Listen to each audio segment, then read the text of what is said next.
Picnic তো চলে এসেছে, জানুয়ারি খাবি না এবার? হ্যাঁ খাবো তো।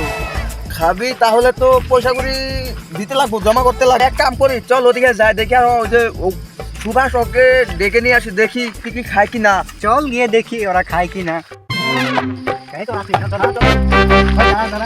জানুয়ারি তো এসে গেছে, জানুয়ারি খাবি না? জানুয়ারি হ্যাঁ খাবো তো, খাবো না কেন?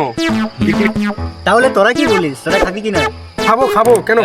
বক্স আনবো তো, বক্স আনবো না কেন? পিকনিক যখন সবাই খাবি তাহলে হিসাব করা যাক কত করে পড়ে। কি করিস, আমার উপর টাইম নেই, হ্যাঁ, মানে কাজে যেতে হবে।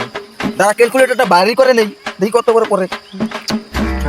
তেল হলো 4 টাকা, হ্যাঁ, প্লাস মরিচ হলো 3 টাকা, আর কি দেওয়া যায়? আলু 5 টাকা।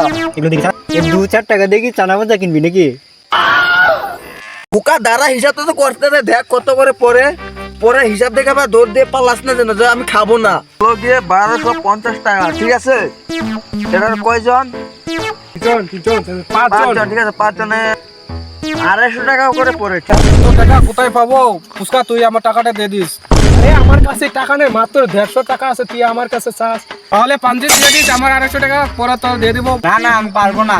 আমি বাড়ি থেকে পয়সা চুরি করে নিয়ে আসবো, আর তোকে কি দিব? তাহলে তো আমার খাওয়া হবে না মানে। তাহলে তুই যদি খাবি না তাহলে তুই যা। ওই ও যখন খাবে না, তাহলে একটা এ আছে, ওই আর একটা মেয়ে আছে, ও খাবে বলছিল, তাহলে ওকে নেওয়া যাক। হ্যাঁ নিয়ে নিয়ে নে নিয়ে নে। খাবে না তাহলে ওকে নিয়ে কি হবে? হ্যাঁ আমরা তো আছি, আমরা সবাই হ্যাঁ। মিলে একসাথে খাই নেবো। আমরা বাজার করবো আর ও রেঁধে দেবে,